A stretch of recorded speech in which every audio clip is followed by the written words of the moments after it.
Je suis arrivé le premier devant cette voiture de police et ma première idée a été de dire qu'est-ce que fait cette voiture de police sur ce lieu potentiel où peuvent passer les manifestants. Et je veux dire, c'était une offrande qui a été faite là. Première question, pourquoi une voiture de police était abandonnée sans aucun policier à bord pour pouvoir la protéger?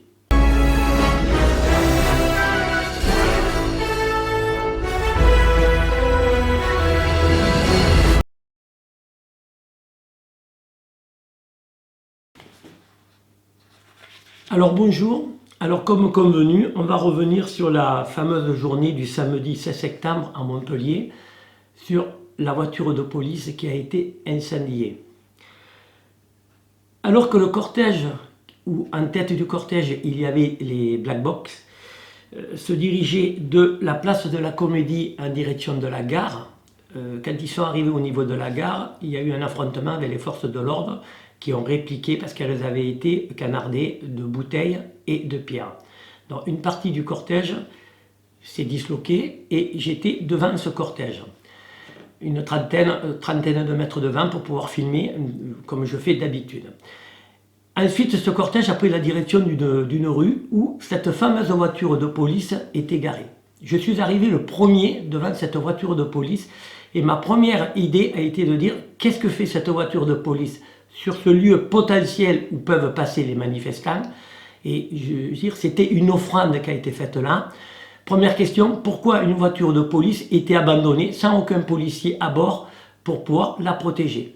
Ça, il faudra sans doute que des personnes nous répondent. Deuxièmement, les manifestants, quand ils ont commencé à casser la voiture, ils ont commencé à la casser à coups de pierre et ensuite à coups de barre de fer. Sur les journaux, on entend que dans un premier temps, les policiers ont laissé cette voiture-là et sont venus récupérer des effets personnels qu'il y avait à l'intérieur pour les mettre dans un autre véhicule. Alors ça, c'est complètement faux, puisque sur ma vidéo, on voit très bien qu'il y avait encore une trousse avec des effets personnels, une trousse de soins qui a été récupérée et des dossiers qui ont été éparpillés par terre. Dire qu'il n'y avait aucun document dans cette voiture, c'est une première fausse affirmation. Ensuite, ce qu'il faut voir, c'est qu'à 15h22 et 14 secondes, je suis à 1 mètre de la voiture, puisque je veux filmer l'intérieur de la voiture. Je commence à filmer, il n'y a aucun incendie. À 15h22 et 34 secondes, soit 20 secondes après, il y a déjà le feu à l'intérieur de la voiture. Ensuite, à 15h23 et 50 secondes, puisque les rushs que j'ai sur mon ordinateur le prouvent, soit 1 minute 16 secondes après que j'ai vu qu'il commençait à y avoir des flammes dans la voiture est complètement incendiée. Donc hier, je suis allé voir des pompiers. Ils m'ont dit que sans aucun accélérateur, il est impossible qu'une voiture prenne feu aussi vite. Il faut aux alentours de 10 minutes. Maintenant, on voit sur les journaux qui disent que la personne qui a mis le feu à cette voiture avait un cocktail Molotov. J'ai suivi les Black Box de la place de la Comédie jusqu'à ce qu'il y ait les heurts à la gare et ensuite je n'ai vu aucun Black Box avoir sur lui un cocktail Molotov. Je n'ai vu aucun cocktail Molotov lancé dans cette voiture. Par contre, ce que je peux dire, qu'effectivement, il y avait automatiquement un accélérateur. Elle ne peut pas passer si vite.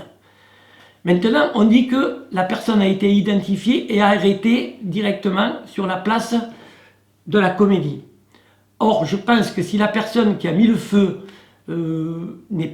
soit elle est idiote, soit elle n'est pas très intelligente, d'être allée se remettre place de la Comédie, sachant que si on l'avait vu mettre le feu. Ça me paraît un petit peu bizarre. Alors maintenant, les questions qu'il faut se poser, et que j'espère qu'on aura une réponse, pourquoi cette voiture a été offerte en pâture, on va dire, aux Black Box, et deuxièmement, pourquoi cette voiture a brûlé aussi vite, alors que je ne pense pas qu'aucun Black Box n'avait sur eux un cocktail Molotov. D'ailleurs, on l'a vu, il y a eu un autre incendie qui a été mis dans une poubelle, ils avaient uniquement sur eux des briquets. Ça restera encore à nouveau un mystère. Par contre, je tiens à signaler que la voiture a été incendiée. Quand elle a été incendiée, il n'y avait pas de gilet jaune à proximité. Par contre, ce que les Gilets jaunes ont fait samedi et les street medics, il faut leur tirer le chapeau.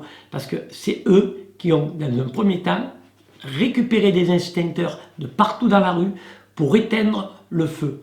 Alors dire que c'est les Gilets jaunes qui ont fait dégénérer cette manifestation ou qu'ils ont mis le feu, ça je le défends formellement. Ce ne sont pas des Gilets jaunes qui ont mis le feu. Au contraire, ils sont allés aider les gens qui étaient dans l'immeuble, on le voit sur ma vidéo, pour les faire évacuer. En aucun cas, les Gilets jaunes sont responsables de l'incendie de la voiture samedi à Montpellier. Et ça, je tenais à le dire. Je répète à nouveau, pourquoi cette voiture a été offerte en pâture? Parce qu'elle était trop bien placée. Qui a mis le feu dans cette voiture? Qui a mis l'accélérateur? Pour moi, ce n'est pas un black box. Je vous retrouve très vite sur ma chaîne YouTube Provence Reportage. À bientôt.